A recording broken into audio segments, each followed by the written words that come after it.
You got it going, Scenes? Can you try sitting in the chair?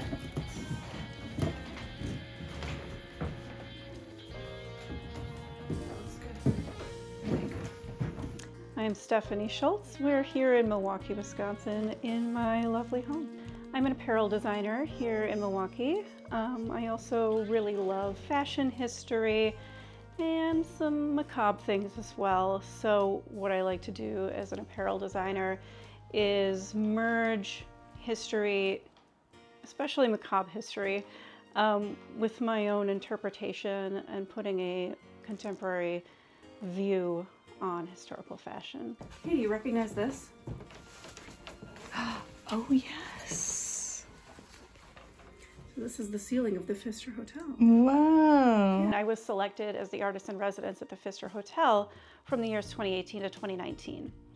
During that time, I threw a Victorian masquerade ball, I hosted a few different gallery nights, and I was able to also throw a final fashion show with garments that I had made throughout the year based on the Victorian art collection housed within the hotel. Okay, one thing I did when I was at the Pfister is that I shot photos of the ceiling of the cherubs and then had it printed onto fabric, and then I made these like shawl kind of things. The hotel claims to have the largest collection of Victorian art of any hotel in the world.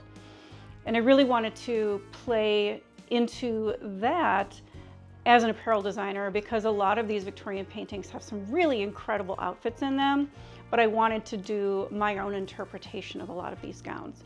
Is it the design that influences the textile selection? Is it the textile selection that influences the design? Is it a pair of shoes that influences a design? Is it people around me or people that are my muses or it's a combination of all these things. So sometimes I'll see a great pair of shoes. I'll say, oh yeah, that's a great starting point. It's a great stepping off point, if you will. These that I'm wearing today are the Duchess boots that came out for the 50th anniversary of Fluevog, and they have this wonderful JF monogram, floral with blues and reds. And last year I was just in a local hat shop and I happened to see this fabulous chapeau. I said to the shopkeeper, I'm gonna need to look at that hat because I think I've got the perfect pair of boots to go with that hat. And yeah, it went home with me that day, and then the whole look came together from the top to the bottom. So I struggle with this conflict of like, I want to look great. What does that look like to me? But I also want to have people like me. So of course I want to look nice for other people too, but moreover, I want to look nice for myself. But it's kind of that juggling of like, how do I both love how I look and love myself as I am without all of the accoutrement? But then how can I be myself in the most elevated form possible? So this year, for the first time, I went to Venice, and I don't think that I've ever felt such camaraderie or an outpouring of acceptance. This lovely floozy from Alaska, Lisa, she sold me this pair when I was in Venice.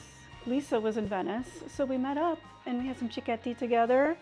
It was really amazing to be able to literally fly halfway across the world and meet a floozy in Venice, and we just had the most amazing time just talking and enjoying each other's company. It was wonderful.